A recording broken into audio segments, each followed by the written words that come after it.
반갑습니다. 정지만입니다. 혹시 야구 선수 장훈이라고 아세요? 네, 일본에서 선수 생활을 했는데요. 일본 2세입니다. 2세.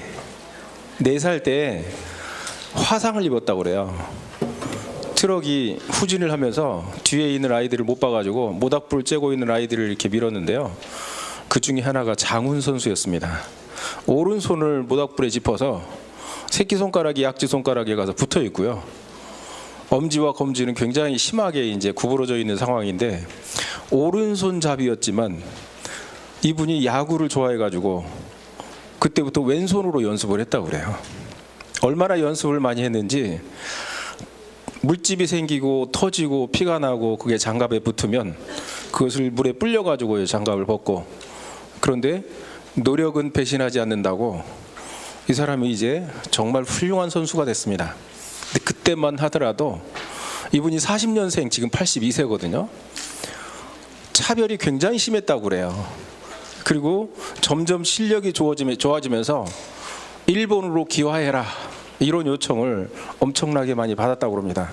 학교에 들어갈 때마다, 선수에 입단할 때마다 첫 번째 조건이 그거였는데, 아버님은 한국에 부모님의 무슨 일 때문에 오셨다가 못 들어오시고 홀어머니 밑에서 어머니한테 그 얘기를 했더니 당장 때려쳐라, 야구를 아주 완고하셔서 결국은 한국인으로 선수 생활을 하는데요. 엄청난 시련과 고난을 겪었다고 합니다. 어떻게 같은 편이 야구를 하려고 가서 뱃을 들고 섰는데요, 조센징이라고 그러면서 야유를 하고 물병이 날아들고 상상할 수 없는 일들이 많이 생긴 거예요. 근데 그런 것들을 다 견디고 그것을 복수하는 일은 뭐였냐면 야구의 최고가 되는 거였다라고 하는 거예요. 그래서 막 야구를 퍼올 때 그때 홈런을 쳤는데요, 그 홈런이 아예 경기장 밖으로 나가는 장애 홈런이 돼버린 거예요. 야유가 갑자기 조용해지면서 폭발적인 환호로 바뀌게 됐고, 이때 이분은 이 느낌을 이렇게 얘기했어요. 원수를 갚는 일은 따지는 것이 아니고 싸우는 것이 아니고 실력으로 보여주는 것이다. 그래서 멋지게 내가 많은 사람들을 잠잠하게 만들었다라고 이렇게 얘기를 했습니다. 우리는 가끔 가다가 불필요한 이야기를 많이 들어요. 다단계 한다는 이야기, 왜 하필이면 그런 거를 하느냐, 주변 사람들에게 따돌림을 받기도 하고 이유 없이 무시당하는 일도 발생을 하게 됩니다. 그러나 이 사람들과 따질 일도 싸울 일도 아니고 진짜 이 사람들에게 복수하는 길은요, 멋지게 어떻게 하는 거예요? 홈런을 날려버리는 거예요. 장애로 날려버리는 겁니다. 그 장애로 날리는 홈런은 뭐냐면 바로 경제적 자유, 시간적 자유, 그리고 건강이 뒷받침되는 많은 사람들과 더불어 성공하는 일이죠. 우리는 메나테크를 통해서 지금 저도 이제 19년 차 들어가고 있지만 중간중간 그런 일들을 참 많이 겪었습니다. 왜 하필이면 그런 걸 하느냐는 얘기도 들어보게 됐고요. 그리고 나는 그런 거 안 해요, 그런 거라고 그러더라고요. 그런 게 뭐예요? 네. 그런 얘기도 여러 번 수차례 들었습니다. 그리고 모임이 있을 때 끝난 다음에 얘기하는 것도 참 자주 있는 일이었었어요. 그래서 어떤 때 저는 외로울 때 이런 생각을 했었습니다.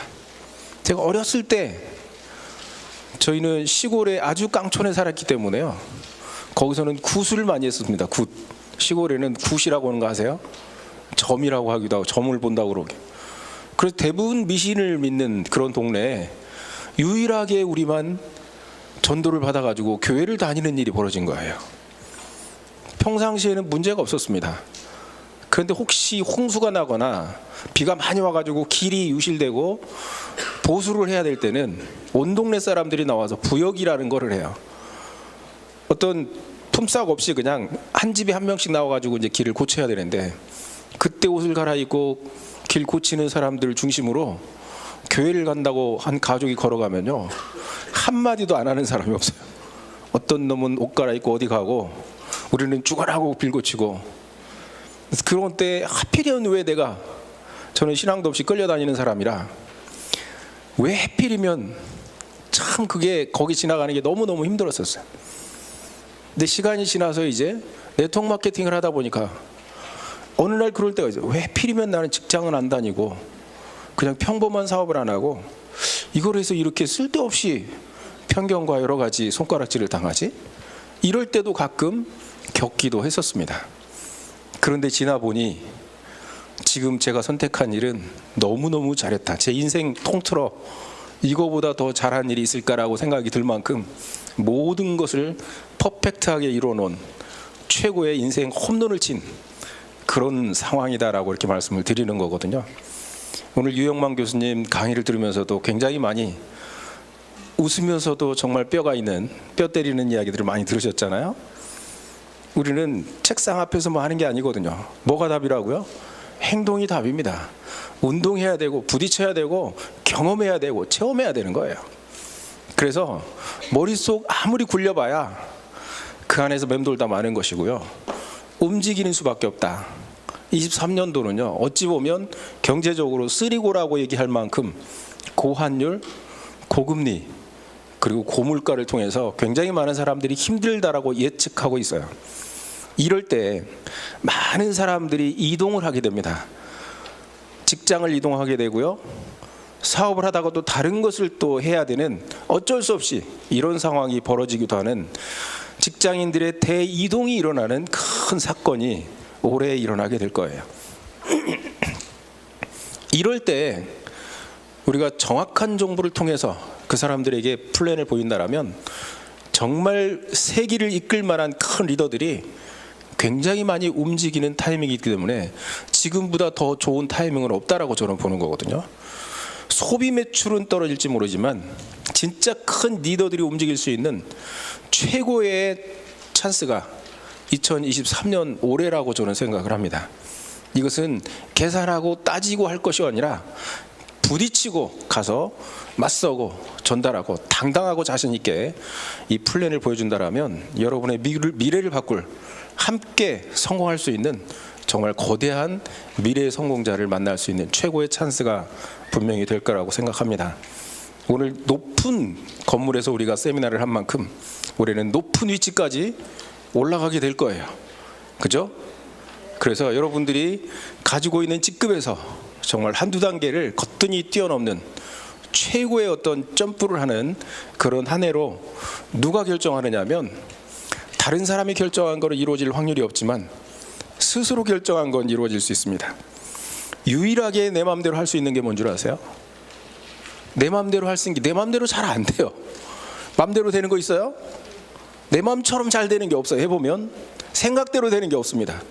근데 내 생각대로 내 마음대로 할 수 있는 게 딱 하나 있는데 그게 내가 해야 될 행동입니다. 내가 선택하고 행동하는 것은 유일하게 내 마음대로 할 수 있어요. 그걸 포기하고 성공하기를 바란다는 것은 정말 웃기는 일입니다. 한마디로. 그래서 우리는 작정하고 내가 스스로 할 수 있는 내 마음대로 할 수 있는 그 행동을 잘 다스리고 행동을 잘 통제하고 행동을 잘 시간 관리를 잘해서 올해 최고의 결과를 내는 한 해가 됐으면 좋겠습니다. 처음 온 과정에 굉장히 걱정 많이 했거든요. 올라오는 것부터 숙제였었고 여러 가지 문제가 많을 거라고 생각을 했지만 그래도 능숙하게 많은 것들을 잘 준비하고 처리해서 오늘 생각보다 아주 깔끔하고 멋지게 세미나를 잘 끝낼 수 있도록 새벽부터 지원해 주신 우리 스태프들 그리고 리더분들 너무너무 감사하고요. 자, 이 시간 우리가 얻은 것만큼 들은 것만큼 그냥 듣고 끝나면 아무것도 아닌 그냥 전설의 고향으로 남을 것이고요. 이것이 그대로 행동으로 옮겨져서 결과로 만들어지는 최고의 해가 되시기를 바랍니다. 한 달 동안 여러분들이 화이팅 하시고요. 여러분들이 생각한, 계획한, 목표한 모든 것들이 현실로 나타나는 최고의 한 달이 되시기를 바라겠습니다. 수고 많으셨습니다. 감사합니다.